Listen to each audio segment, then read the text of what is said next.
Well, it's great to be here with the mayor-elect. We had a terrific meeting.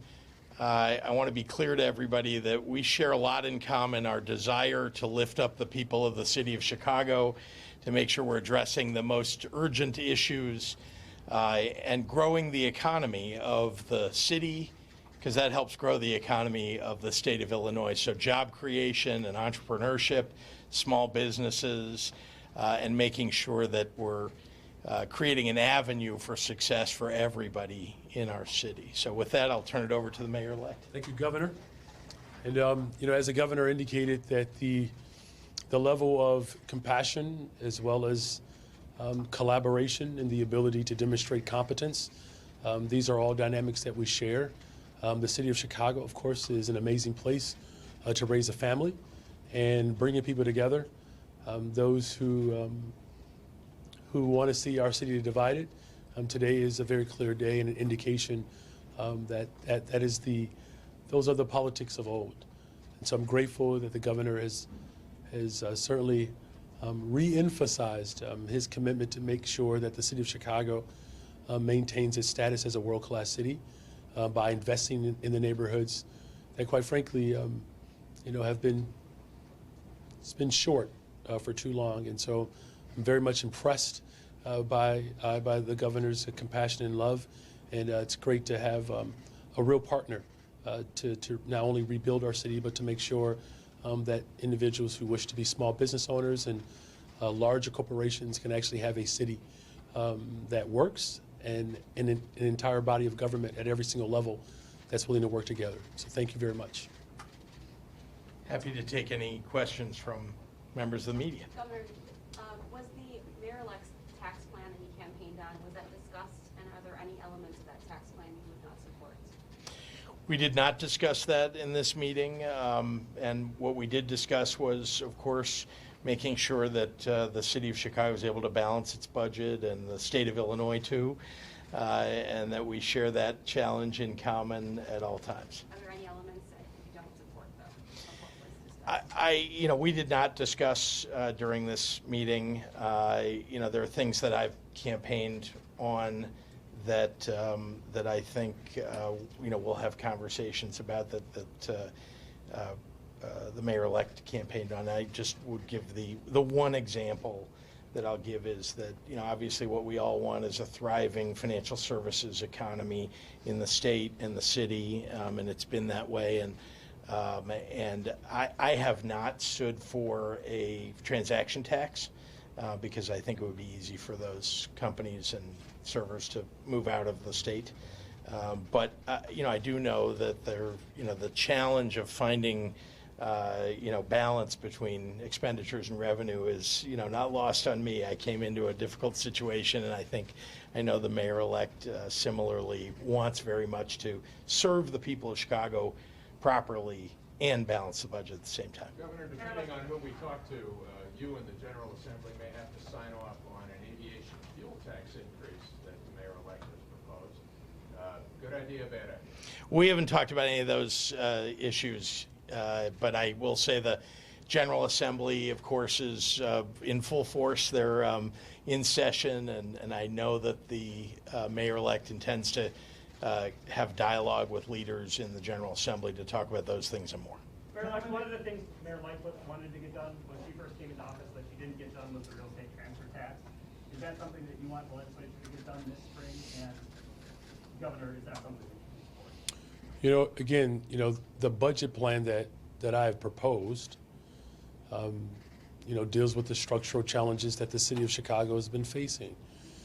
And, the reliance upon property taxes have left a lot of families in economic turmoil and despair. But we also recognize that the governor and I are committed to making investments in communities that need it. We did not have a full conversation about the entire budget plan, and I'm very much committed to working with the General Assembly and the Office of the Governor to ensure that it gets. I'm sorry. Yeah, I just want to finish that statement first, that I'm definitely committed to working with the General Assembly as well as the Governor to ensure that those critical investments take place. Does that need to be done this spring, the transfer tax?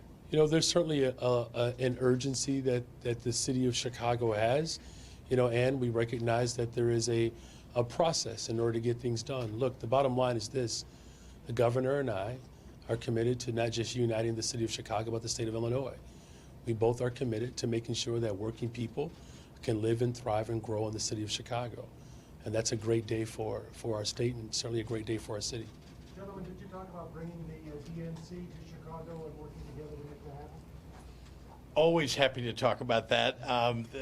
The best convention that anyone could have would be here in the city of Chicago.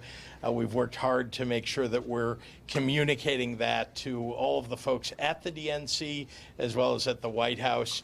I think we've done that and we've been successful at getting our points across. This is the best city in the entire country. And we, in the competitive back and forth between all the cities, Chicago demonstrates that we're a city that's, well, in a state that's pro-choice and that's stood up for labor rights and for workers, that we're a state that is opposed to assault weapons. And that's not true of some of the other competitor states. Does the election of Mayor-elect Johnson enhance your pitch to the Democrats? Absolutely, and in part because, look, he brings a real excitement to the job, I think, to the people of Chicago, and I think that's being felt in Washington, D.C. We'll do one more. Can you comment on the two state reps that were expelled in Tennessee? I will, and I can.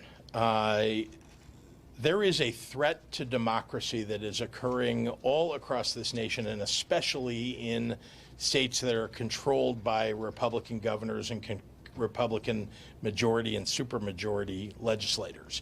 And it is that they do not believe fundamentally that when someone disagrees with them, they still have a right to have a vote on that or have a voice on that, and that it's okay with them to just expel someone from the job that they just got elected to when they disagree with them. That is something that you see in the right-wing talking points of Republicans across this nation. We saw a bit of that kind of dismissal by the right-wing candidates that ran for school board and library board, and some that have run for statewide office in the state of Illinois. So I want you to know that many of us, and especially me, I stand with those two legislators who were expelled, with the legislator who remained, and her comments about why she was able to succeed in remaining.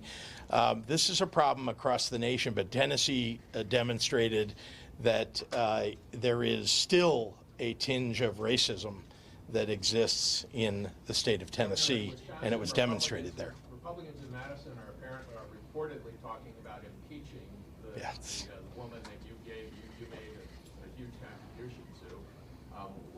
What if they were to move forward with that? What would be your response? Yet another demonstration of the Republicans' desire to simply ignore democratic values, and I'm talking about little d democracy, and the idea that they want to toss somebody out who just got elected, who trounced her opponent by 11 points in a Democratic election, in a little d Democratic election. I'm not shocked anymore when I hear from Republican leaders that they want to ignore the actual results of an election and promote some big lie. All right, thanks, everyone. Make it luck. Thank you.